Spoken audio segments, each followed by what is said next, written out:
Hi everyone! For today's video ay magluluto tayo ng ginisang munggo with sutangon. At ayan ang ating mga ricados. Ito yung dilis, kalabasa, okra, spinach, yung karning baboy, sutangon at saka yung munggong ating nalaga na. At syempre andyan yung ating spring onions, bawang, sibuyas at saka luya.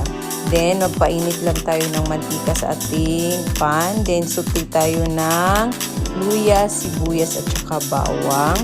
Then, pag translucent na siya guys, pwede na natin i-add ang ating karning baboy. Halu-haluin lang siya natin para maiwasang masunog. Then, pag luto na yung ating karning baboy, pwede na natin i-add ang ating nalagang munggo. Then, add the water. Depende sa inyo guys ha, kung gaano kadami ang isasabaw nyo. Then, nilagay ko na ang ating kalabasa.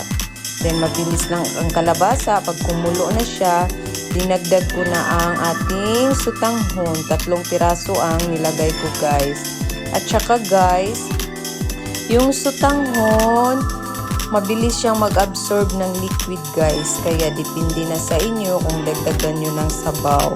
Ako nagdagdag ako ng kaunting tubig. Then, pakuluan lang natin siya.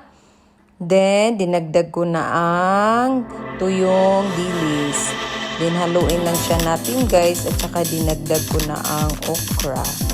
Then, pagkatapos niyan guys, sinunod ko na ang spinach.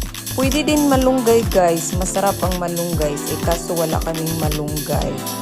Then, tingnan nyo guys kung tama na yung sabaw. Kung kulang, pwede nyo dagdagan. Then, tinimplahan ko na agad siya ng asin at saka ground black pepper. Then, tikman nyo lang kung okay na siya.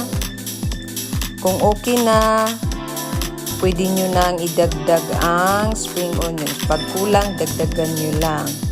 Kaya guys, okay na ang panglagdagdag ako ng asin pa at saka nilagay ko na ang spring onions. Ayan na guys, luto na siya.